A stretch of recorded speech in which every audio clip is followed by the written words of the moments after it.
training for me um, started off. I was lucky. Like I started off, like Jeff said, he had kind of a mentor that just provided some general structure. Like I remember, the first program I had was probably more advanced than I was ready for, but it did introduce me to just the idea of structured training and not going into the gym and just deciding with your gym bro what you're going to train that day, and I think that's something that's still pretty common in most gyms for for a lot of people. So um but I think I've gone through different stages. I think it's easy at that age, like we said, with what's moving the needle on the nutrition and supplement front. It's easy to fall into that trap with training too, and start to have your own biases based on experience and the progress you make. But the problem with that is you're going to be making, as long as you have some type of progressive training program, you're going to be making some pretty great progress regardless. And so, if I could change one thing, it would be not being as like married to specific approaches for extended periods of time. And I think for me, it was like the dog crap training. Do you guys remember DC training, like rest, pause? And so, I mean, the whole idea behind that is just like add weight to the bar, like basically whenever you top out at a certain amount of reps, like just do it, just add weight and just keep doing it. And I was adapting at a rate that could accommodate that. But like if I went in and did that now, it was a relatively lower volume program, so that I think I could get away with. But it wouldn't have been it would be discouraging, I think, because you wouldn't be making these leaps and bounds of progress every single week when you cycled back to that training session. So so I think that was one phase that I kind of went through, and I do enjoy it. Like I have fond memories of it because I was progressing well, and I still kind of use some implements of it every now and then. But I think before that, it was, when I started to do a little bit of, quote unquote research, which was, MD. that was my form of research as well, or Flex Magazine. It's like I started writing my own training programs, and looking back at them now, it was like 25 sets per body part in a session. It was like incline press, flat press, decline press, incline fly, flat fly. And so and so then you make progress with that for a while, and I can't say I made better, in a relative sense, better progress with one over the other, whether it be like just obliterating myself with volume or just a more, structured, like load progression format that, was higher intensity and lower in volume. And I think that goes to show it's like both of them, neither of them were probably optimal. Well, I know they weren't, but they both got me pointed.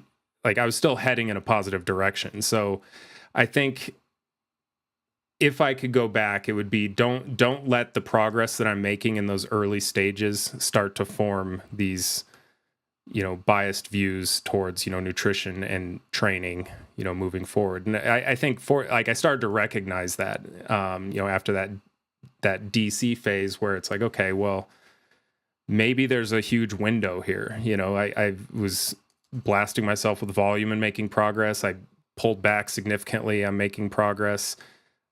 Like there's got to be a balance here. And I think that's just sort of the process of self-discovery that I think inevitably a lot of lifters just kind of have to go through, and go through those periods and figuring it out on their own. And I think it helps having,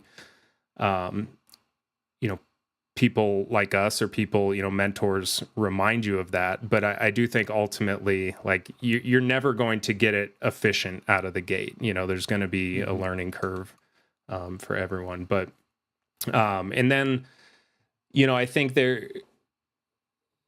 I sort of trained through a phase like in the late 2000s, where, and even like 2010 to like 12 probably, where powerlifting was starting to pick up traction, like in the, I guess, the natural community, like raw powerlifting, The power building. Yeah, the power building. And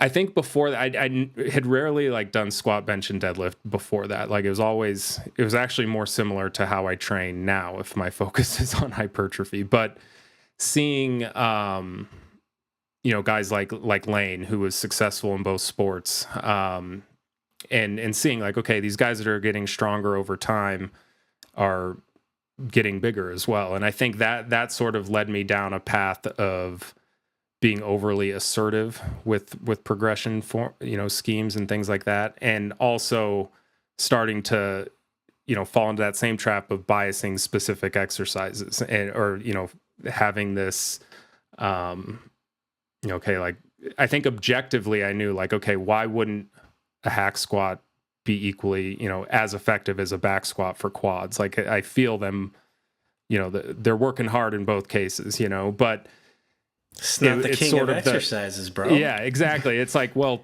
Tom Platz told me to. Right. so it's the, or like, you got to deadlift to get a big back. And it's like, that's probably, it's low on the list of exercises I would use from an efficiency perspective for hypertrophy now. And I think that's something that's been, over the past like 8 years where I've started to,